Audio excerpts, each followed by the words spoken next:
अस्सलाम वालेकुम। आज हम CS 502 करेंगे। इसकी हम मिड टर्म प्रिपरेशन स्टार्ट कर रहे हैं।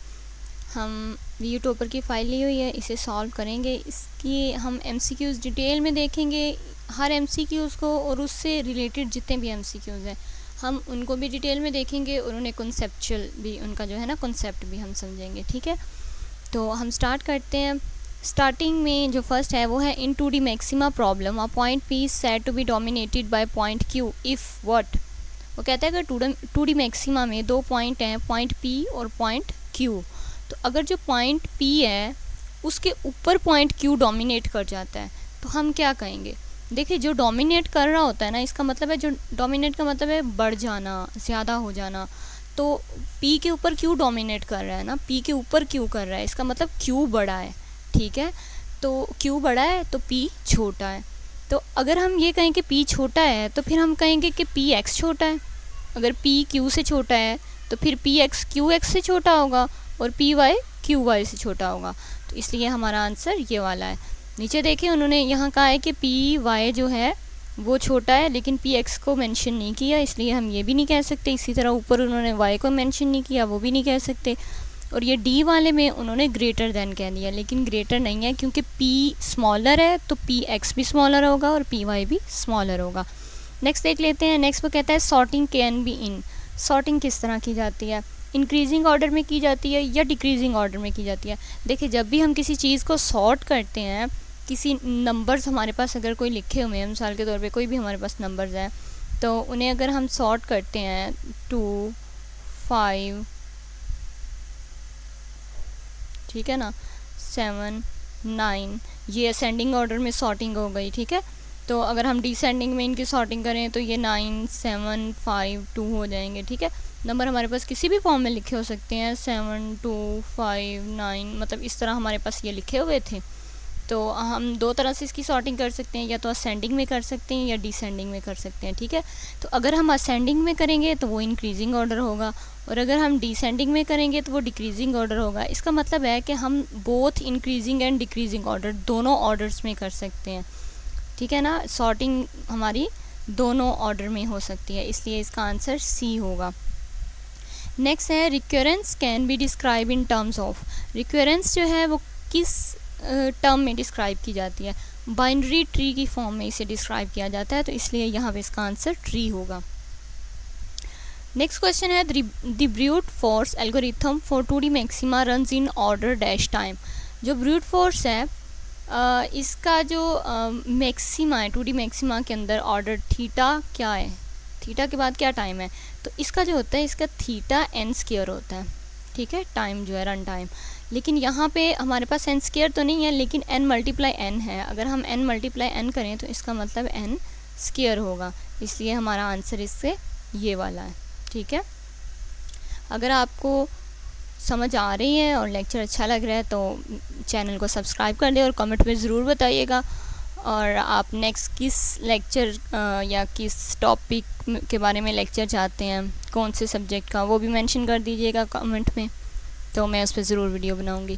नेक्स्ट देख लेते हैं। नेक्स्ट उसने लिखा हुआ है in plane sweep approach of solving geometric problem. Plane sweep के अंदर जब हम ज्योमेट्रिक प्रॉब्लम्स को सॉल्व करते हैं तो हम किस चीज़ को अक्रॉस द प्लेन लेके जाते हैं। तो हमारे पास जो है ना प्लेन स्वीप अप्रोच, ये एक 2D प्लेन बना होता है इस तरह। इसके अंदर हमारे पास एक लाइन होती है। ठीक है, ये डॉटेड लाइन में बना रही हूँ, ये डॉटेड लाइन होती है, इसे हम लेके जाते हैं। यहाँ से हम स्टार्ट करते हैं और आहिस्ता आहिस्ता हम आगे को लेके जाते हैं। यहाँ पे हमारे पॉइंट्स होते हैं, ये पहले एक पॉइंट पे आती है, दूसरे पे आती है, तीसरे पे, फिर एक एक करके ना पॉइंट्स को मेजर करती जाती है जैसे जैसे आगे जाती है। तो इसलिए हम कहेंगे कि जो हम किस चीज़ को लेके जाते हैं, लाइन को। नेक्स्ट क्वेश्चन है which of the following is calculated with big omega notation.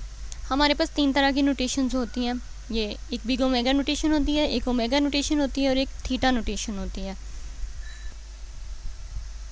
तो इसमें जो बिग नोटेशन होती है, बिग ओमेगा नोटेशन, ये हमारे लोअर बाउंड को फाइंड करती है और ओमेगा नोटेशन अपर बाउंड को फाइंड करती है। तो उन्होंने हमें बिग ओमेगा नोटेशन का पूछा हुआ है, इसलिए इसका आंसर लोअर बाउंड होगा।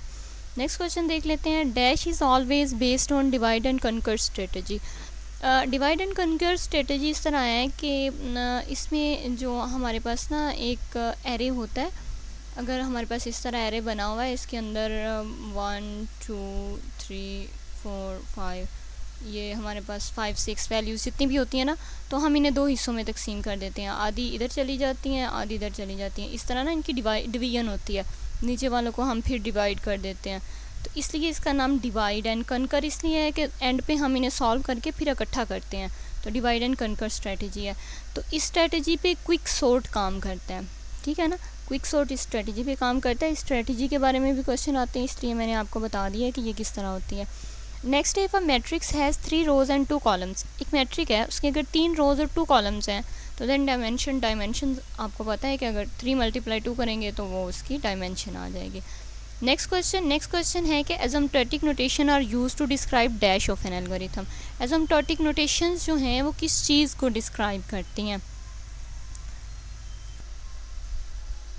तो इनकी डिस्क्रिप्शन ये है, जो हमारे पास बिग ओमेगा नोटेशन होती है ये वर्स्ट केस को डिस्क्राइब करती है, जो हमारी थीटा नोटेशन होती है ये हमारे एवरेज केस को डिस्क्राइब करती है, और जो ओमेगा नोटेशन होती है ये बेस्ट केस को डिस्क्राइब करती है।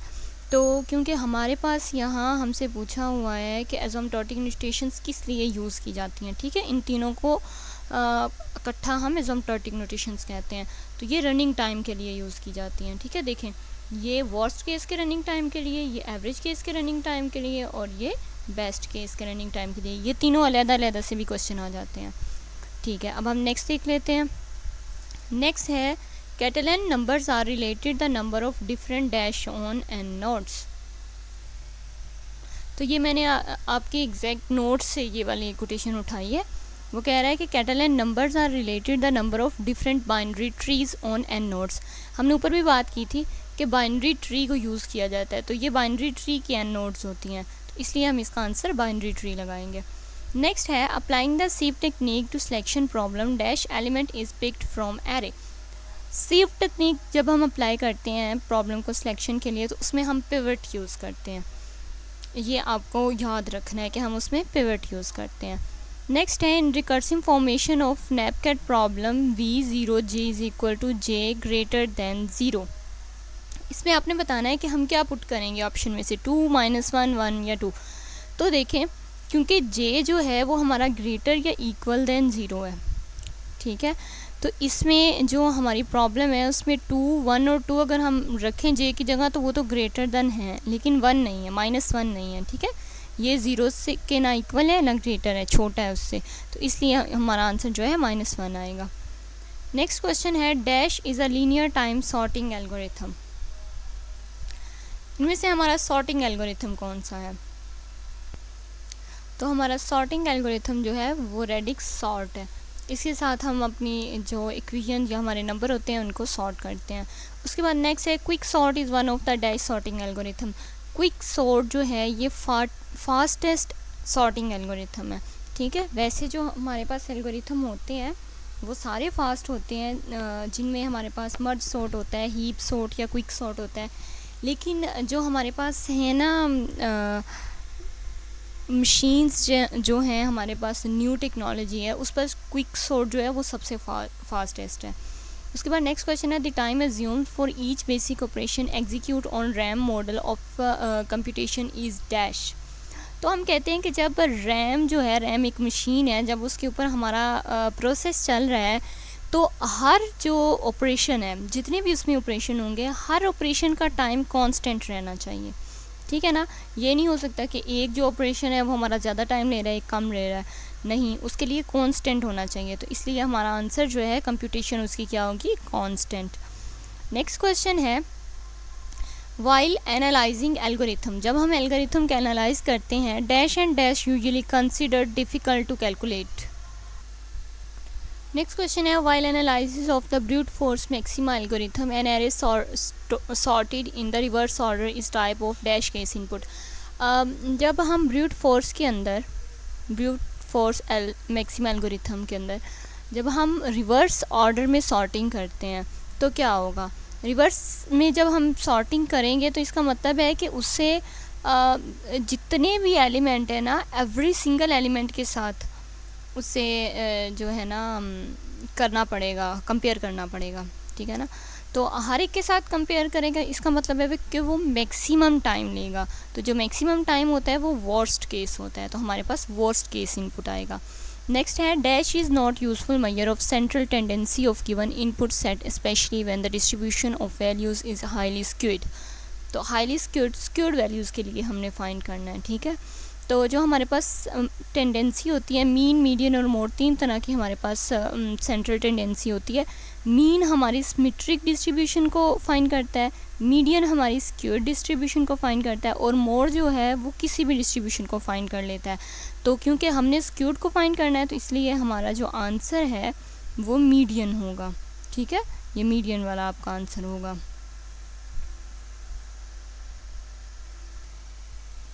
Next, in addition to passing in the array itself to merge sort algorithm, we will pass in other arguments which are indices.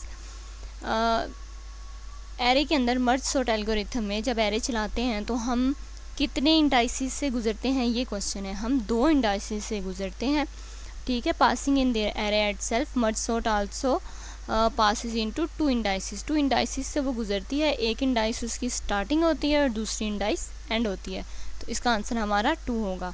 Next question है in 2D maxima problem a point is said to be if it is not dominated by any other point in that space that is maximal, ठीक है। वो कह रहा है कि 2D maximal में जो हमने अभी ऊपर देखा था 2D मैक्सिमल की वो इस तरह, ठीक है, उसके अंदर वो डॉटेड लाइन जो आगे को चल रही होती है।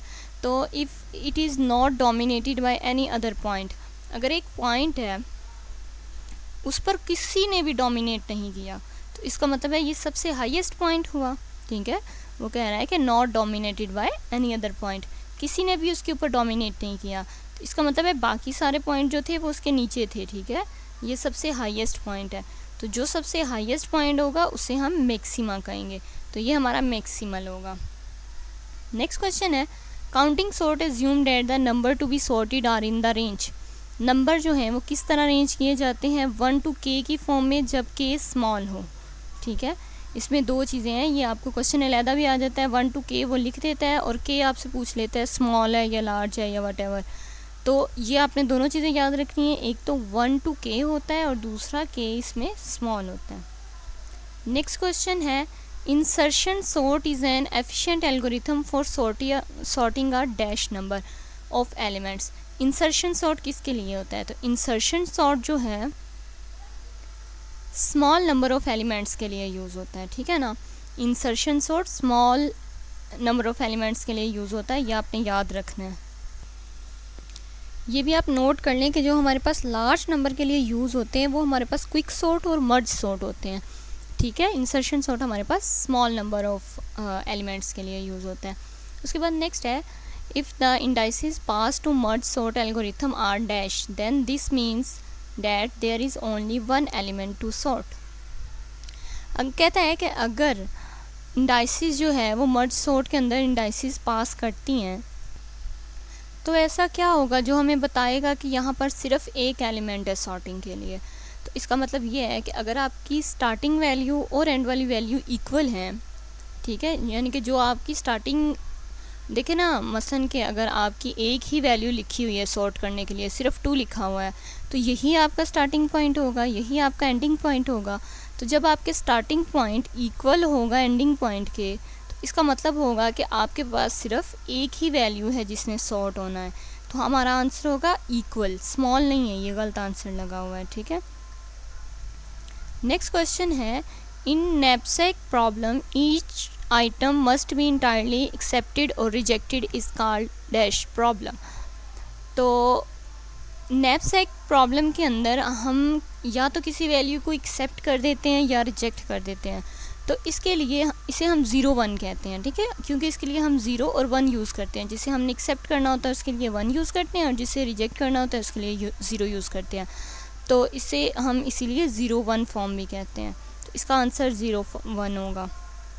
नेक्स्ट क्वेश्चन है if the time complexity of an algorithm is theta n then it is called dash time complexity. अगर किसी एल्गोरिथम की कॉम्प्लेक्सिटी थीटा n है तो ये कंफर्म है कि उसकी जो वो है ना लीनियर टाइम कॉम्प्लेक्सिटी होगी उसकी। उसके बाद नेक्स्ट क्वेश्चन है, in the case of dash analysis does not depend upon the distribution of input. In the case of dash, किसके केस में analysis does not depend on distribution of input? जो analysis है वो input की distribution पर depend नहीं करता। तो इसमें हमारे पास मर्ज सॉर्ट है, insertion sort, quick sort, heap sort. तो इसमें जो मर्ज सॉर्ट है वो डिपेंड नहीं करता, क्विक सॉर्ट डिपेंड करता है। ये गलत लगा हुआ है, इसमें मर्ज सॉर्ट डिपेंड नहीं करता। नेक्स्ट क्वेश्चन है, the following sequence is called. जो हमारे पास नीचे सीक्वेंस दिया हुआ है इसे हम क्या कहते हैं? ये हमारे पास जो सीक्वेंस दिया हुआ है इसे हम फिबोनाची सीक्वेंस कहते हैं। ये किस तरह आपको पता चलेगा? आप देखें, पहली दो वैल्यूज़ ऐड करेंगे तो आपके पास तीसरी वैल्यू आ जाएगी, 2 + 1 3। अब आप अगली दो वैल्यूज़ को जब ऐड करेंगे 2 + 3 तो आपके पास उससे नेक्स्ट वैल्यू आ जाएगी 5। तो जब आप 3 और 5 को प्लस करेंगे तो आपके पास 8 आ जाएगा, और फिर जब आप 5 और 8 को प्लस करेंगे तो आपके पास 13 आ जाएगा। 8 और 13 को प्लस करेंगे तो 21 आ जाएगा। यानी कि जो अगली वैल्यू है वो पिछली दो वैल्यू का सम है। अगर आपके पास इस तरह वैल्यू लिखी होगी तो वो आपकी फिबोनाची सीक्वेंस होगा। नेक्स्ट क्वेश्चन है, which one sorting algorithm is best suited to sort an array of 2 million elements. अगर आपके पास 2 मिलियन एलिमेंट्स हैं, यानी कि आपके पास बहुत ज़्यादा रेंज है एलिमेंट्स की, तो वो कौन सा तरीका है जिससे आप उसे इजीली सॉल्व कर सकते हैं? तो वो क्विक सॉर्ट होते हैं। ठीक है, क्विक सॉर्ट से आप उसे ज़्यादा वैल्यूज़ जो बड़ी अमाउंट होती है वो आप क्विक सॉर्ट से सॉल्व कर सकते हैं। ठीक है, रिडिक्स इसका नहीं आंसर। उसके बाद नेक्स्ट है, we can improve the performance of quick sort if we could be able to. ये हमने ऊपर बात की ना क्विक सॉर्ट की, तो इसकी हम परफॉर्मेंस को कैसे इम्प्रूव कर सकते हैं? हमने पीछे बात की थी कि हम इसमें पिवट्स यूज़ करते हैं। तो हम इसमें 2 या 2 से ज़्यादा पिवट्स अगर इस्तेमाल कर लें, मतलब हमारी वैल्यू अगर बहुत बड़ी है, देखें 2 मिलियन है, तो हमने इसकी परफॉर्मेंस इंक्रीज़ करनी है, तो हमने जो इसमें पिवट जो हैं वो हमने एक्सेप्ट करने हैं, वो 2 या 2 से ज़्यादा कर लेंगे। Next MCQ is that the problem with the brute force algorithm is that it uses dash in pruning out। ठीक है, वो कह रहा है कि प्रॉब्लम है ब्रूट फोर्स एल्गोरिथम की, तो डेट इज़ यूजेस डैश क्या यूज़ करती है? ब्रूट फोर्स एल्गोरिथम जो है ना, ये सबसे फर्स्ट एल्गोरिथम है, और ये ऐसा एल्गोरिथम है जिसमें हम कोई इंटेलिजेंस यूज़ नहीं करते। बस इसमें हमें अपने मतलब इसमें एक वैल्यू है ना हमारे पास, तो हम उसे जितनी भी वैल्यूज़ होती हैं ना उन सब के साथ कंपेयर करके चेक कर लेते हैं, अगर चाहे हमारे पास 10,000 ही क्यों ना हो। ये सबसे मतलब जो है ना सबसे सिंपल तरीका है जिसमें हम इसको हर एक के साथ कंपैरिजन करेंगे, फिर चाहे जितनी मर्जी वैल्यूज़ हों हम हर एक के साथ कंपैरिजन करते रहेंगे, और जहाँ हमें आंसर मिल जाएगा वहाँ हम बस कर देंगे। तो इसके अंदर कोई भी इंटेलिजेंस यूज़ नहीं होती, सिर्फ सिंपल कंपैरिजन यूज़ होता है। ठीक है, तो ब्रूट फोर्स एल्गोरिथम होगा नो इंटेलिजेंस। नेक्स्ट क्वेश्चन है, heap sort algorithm heapify procedure is dash in nature. Heapify procedure जो होता है ये नॉन रिकर्सिव होता है, नेचर में नॉन रिकर्सिव होता है। An algorithm is said to be correct if for every dash instance it halts with the correct. ये एल्गोरिथम की डेफिनेशन है। एल्गोरिथम क्या होता है कि हम उसे एक इनपुट देते हैं और वो हमें करेक्ट आउटपुट देता है, तो इसका मतलब है वो हमारा जो एल्गोरिथम है वो बिल्कुल सही है। एल्गोरिथम का मतलब ही यही है कि आप इनपुट दो वो आपको आउटपुट दे, और सही एल्गोरिथम कौन सा होगा? जिस पे आप इनपुट दो और वो आपको सही आउटपुट दे। तो इसका आंसर जो है वो इनपुट एंड आउटपुट होगा। नेक्स्ट क्वेश्चन देखते हैं। नेक्स्ट वो कहता है, if we have an equation 8n square, ये स्क्वायर है, ये 2 जो है ये ऊपर स्क्वायर है, प्लस 7f इंटू n और plus 5f plus 6 then is large that term. कौन सी टर्म है जो लार्ज होगी? ठीक है, which be much an term and will dominate the running time. इसमें वो पूछ रहा है कि कौन सी है जो डोमिनेट करेगी। तो स्क्वायर में जो वैल्यू होती है, यानी कि जो सबसे बड़ी स्क्वायर की वैल्यू होती है ना, यहाँ हमारे पास n स्क्वायर है और n है, तो n स्क्वायर वाली सबसे बड़ी वैल्यू है, तो n स्क्वायर वाली वैल्यू जो है वो डोमिनेट करेगी। ठीक है, अगर हमारे पास n क्यूब होता तो फिर हम n क्यूब वाली कर लेते, लेकिन अभी हमारे पास n स्क्वायर से स्टार्ट हो रही है तो हमारी n स्क्वायर वाली वैल्यू होगी। For quick sort algorithm partitioning takes theta dash. Partitioning जो होती है इसमें theta n square log n use होता है। ठीक है, ये मैं आपको फिर बता रही हूँ, ये n के ऊपर 2 है, n स्क्वायर है, तो यहाँ n square log n use होता है इस तरह, ये इसका आंसर है। तो अगर आपको समझ आई है तो चैनल को ज़रूर सब्सक्राइब कीजिएगा और अल्लाह हाफिज़।